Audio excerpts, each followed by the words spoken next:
Hey, what's up guys? Welcome back once again. दोस्तों आज की कहानी जो हम एक्सप्लेन करने जा रहे हैं वो असल में पीटर नाम की बंदे ही है जिसको किताबें पढ़ना बहुत ही ज्यादा पसंद है। यहाँ तक कि वो इतना बिजी हो जाता है कि किताबों में कि जब वो अपने कपड़े लॉन्ड्री के लिए ले जा रहा था तो वही किताब पढ़ना शुरू कर देता है और इसी चक्कर में उसकी कपड़े कोई लेकर भाग जाता है और वो देखता ही रह जाता। उसकी इसी आदत की वजह से उसकी अपनी गर्लफ्रेंड से भी रिलेशन सही नहीं चलते, जिसको लेकर दोनों में आए दिन बहस होती रहती है और फिर एक दिन उसका असर ये होता है कि वो दोनों अलग हो जाते। अब पीटर जिस लाइब्रेरी से बुक को खरीदता है वहाँ पर काम करने वाली एक लड़की बार बार उसे देखती रहती है, लेकिन वो उसे कोई रिस्पॉन्स नहीं देता। इसीलिए वो खुद ही एक दिन उसकी नई शर्ट की तारीफ कर देती है, जिसके बदले में पीटर बस थैंक यू कहकर निकल जाता, जिससे आप अंदाजा लगा सकते हैं कि उसकी जिंदगी कितनी बेजान हो चुकी है। किसी भी चीज में उसे कोई भी इंटरेस्ट नहीं है। सुबह होने पर उसके पास उसकी कॉलेज प्रोफेसर डॉक्टर हेनरी का कॉल आता है, जो कि उसके फेवरेट टीचर थे। वो उसे कहते हैं कि मैं रिटायर होने वाला हूँ, जिसके लिए मैंने एक रिटायरमेंट पार्टी रखी है, अगर तुम फ्री हो तो आ जाओ।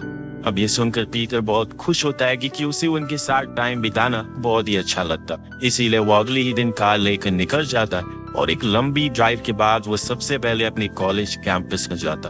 जहाँ पहुंचकर मानो उसके सारे दुख दूर हो जाते। वो आज बहुत ज्यादा खुश है।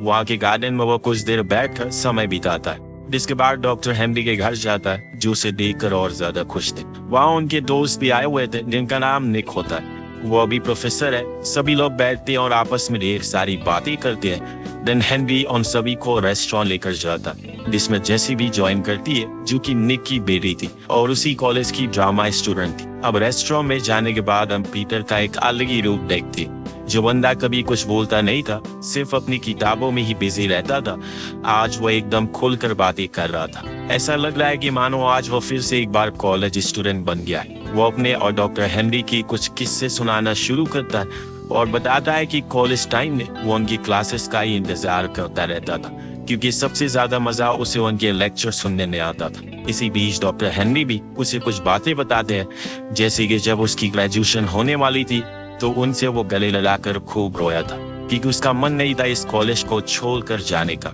ये सुनकर सभी बहुत हंसते हैं और इस दौरान हम जेसी को भी कुछ बातें सुनते हैं। वो काफी हंसमुख किस्म की लड़की थी और ढेर सारी बातें करने वाली भी थी, जो बात पीटर को काफी अच्छी लगती है। पर वो अभी एक स्टूडेंट और वो 36 साल का, इसीलिए वो इस ख्याल को अपने दिमाग से निकाल देता है कि उसके साथ कुछ हो सकता। अब वापस जाते टाइम वो उसे कुछ बातें भी करते हैं और उसकी ड्रामा क्लासेस के बारे में पूछता, जो बताकर वो अपने कैंपस में चली जाती है। और यहाँ पीटर डॉक्टर हेनरी के घर आ जाता, क्योंकि आज रात की पार्टी भी तो उन्हें एंजॉय करनी है। पर अंत में जब डॉक्टर हेनरी अपनी स्पीच दे रहे होते हैं तो वो बहुत ही ज्यादा इमोशनल हो जाता है और अपने कुछ चुनिंदा पसंदीदा स्टूडेंट के बारे में बताने लगा कि कैसे उनके लिए उनका परिवार थे वो। और उसके बाद वो पीटर के पास आते, उसे थैंक यू कहते हैं कि वो इतनी दूर से उसे मिलने के लिए आए। इसके आगे वो कुछ और बात कर पाते कि डॉक्टर हेनरी कहकर वहां से चले जाते कि उन्हें कुछ देर अकेले में बिताना है। वहीं पीटर फिर से अपने कॉलेज कैंपस में चला जाता, जहाँ पर उसे काफी सुकून मिलता है। वो ऐसे ही घूम रहा होता है कि तभी उसकी नजर एक नेट नाम के इंसान पर पड़ती, जो काफी फनी और अजीब था। लेकिन वो पीटर से ऐसी बात करता है जैसे कि वो उसे बचपन का दोस्त हो। नेट उसे कहता है कि मुझे वो लोग पसंद नहीं है जो कि उदास रहते हैं, इसीलिए चलो मेरे साथ। अब वो उसे लेकर एक कैफे में जाता है, जहाँ पर उसकी मुलाकात फिर से जेसी से होती है, जो अपने दोस्तों के साथ यहाँ पर आई हुई थी, जिससे वो बताती है कि इसने भी इसी कॉलेज से ग्रेजुएशन की। जिसे सुनकर वो लड़की पूछती है कि वो अच्छा कौन सी ईयर में, तो पीटर जवाब में कहता है कि मिड 90s। जो सुनकर उसकी दोस्त हंसते हुए कहती है तब तो हम पैदा भी नहीं हुए होंगे। जो बात पीटर को थोड़ी सी बुरी लगती है, पर वो एक्सेप्ट कर लेता है कि वो उन लोगों से काफी बड़ा है, इसीलिए वो कह देता है कि हाँ मैं काफी बुरा हूँ। पर बात आगे बढ़े इससे पहले कि जैसी बात को संभाल लेती है और कहती है किसने कहा कि तुम बुरे हो, एक मिनट रुको। ये कहकर वो उसकी टाई को खोल लेती है और कहती है कि देखो अब तुम जवान लग रहे हो। ये सब देखकर उनके पास खड़ा नेट दोनों को कल कॉफी पर मिलने को कहता है, लेकिन पीटर मना कर देता है कि उसे ऐसी चीजें पसंद नहीं। लेकिन नेट उसकी पीठ पर मुक्का मारकर हाँ बुलवा देता है। तभी जेसी के पास एक लड़का आता है जो उसके साथ चलने को कहता है। बस जाते जाते वो उसे कल 11 बजे मिलने को कहती है और उसके जाने के बाद नेट उसे बताता है कि तुम कितने बेवकूफ हो, लड़की तुम्हें पसंद करती है। पर उसे ये बातें फिजूल लगती है, इसीलिए पहले तो उस अजीब आदमी से वो अपना पीछा छुड़वाता और वापस आ जाता है। और पूरी रात सोचने के बाद वो अगले दिन कॉफी शॉप पर पहुंचा, जहाँ उसे जेसी तो दिखाई नहीं देती, लेकिन हाँ एक बंदा उसे वहां उससे सोया हुआ मिलता है, जिसने अपने साइड में एक नॉवल रखी हुई थी, जो देखकर पीटर कहता है कि तुम्हारी चॉइस काफी अच्छी है, ये नॉवल तो मैंने न जाने कितनी बार पढ़ी हो। और वो लड़का उसकी उम्र का मजाक बनाने लगता है, इसीलिए पीटर वहां से चला जाता। पर कुछ देर बाद वो लड़का वापस जा रहा होता है, तो वो उसे खुद का नाम पीट बताता है। तभी वहां पर जैसी आ जाती है, जो उसे बताती है कि इसको पिछले साल ही पागलपन का दौरा पड़ा था और इसके बाद ये ऐसा हो गया, पर अब ये थोड़ा थोड़ा ठीक होने लगा है। खैर दोनों की बातें शुरू होती है, जिसमें वो अपने अपने पसंदीदा टॉपिक पर बात करते, क्योंकि मोस्टली सेम ही होते हैं।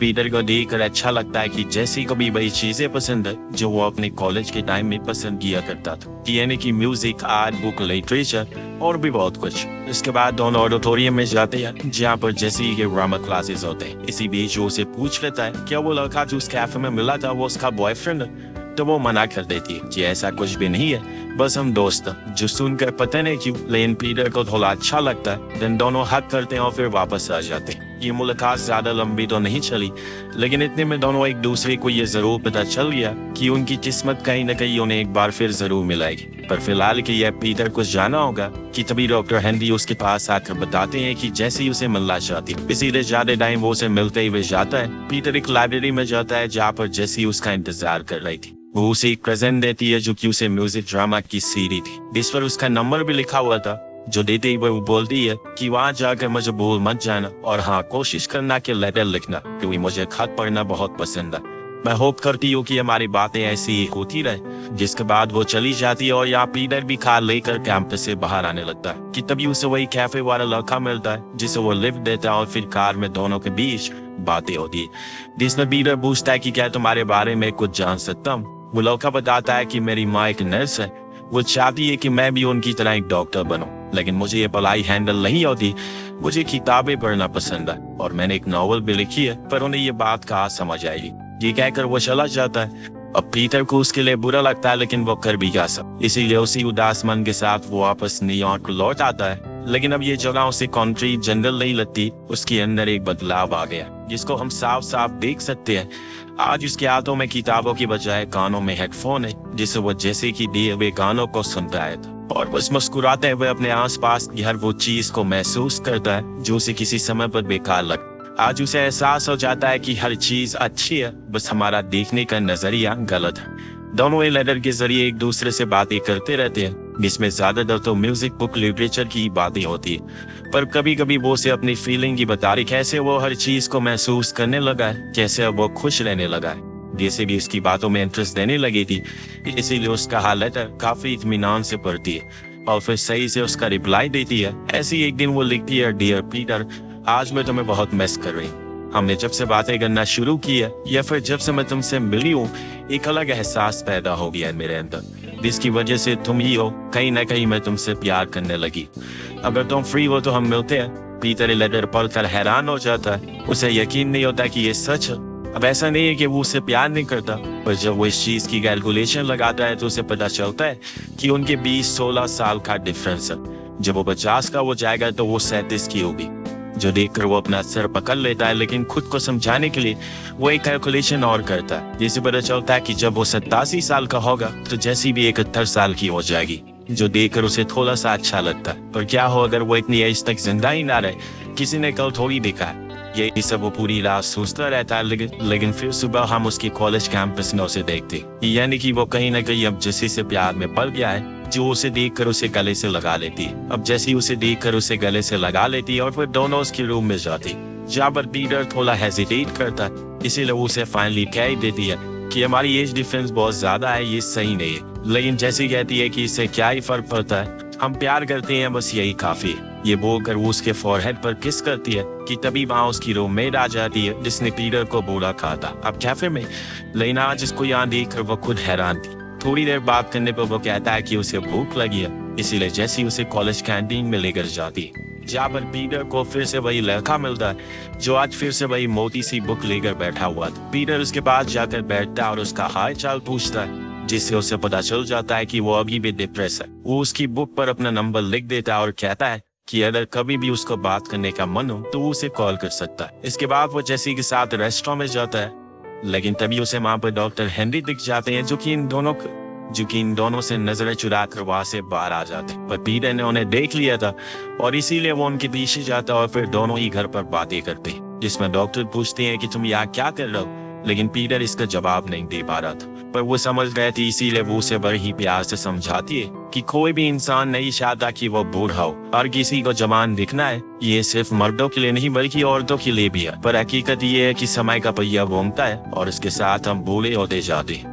वो उसे एक डायरेक्ट तो कुछ बोलते नहीं है, लेकिन हाँ, पीटर कहीं न कहीं बात समझ गया था वो क्या कहना चाह रहे। इसीलिए रात होने पर वो कॉलेज गार्डन में घूमता हुआ यही सोच रहा होता है कि क्या वो अभी भी कुछ कर सकता है, क्या वो अभी जो कुछ भी कर रहा है वो सही है या फिर गलत। तभी उसकी मुलाकात फिर से वही अजीब से फनी आदमी नेक से होती है। दूसरा देखकर समझ जाता है कि वो उसी लड़की के लिए यहाँ पर आए।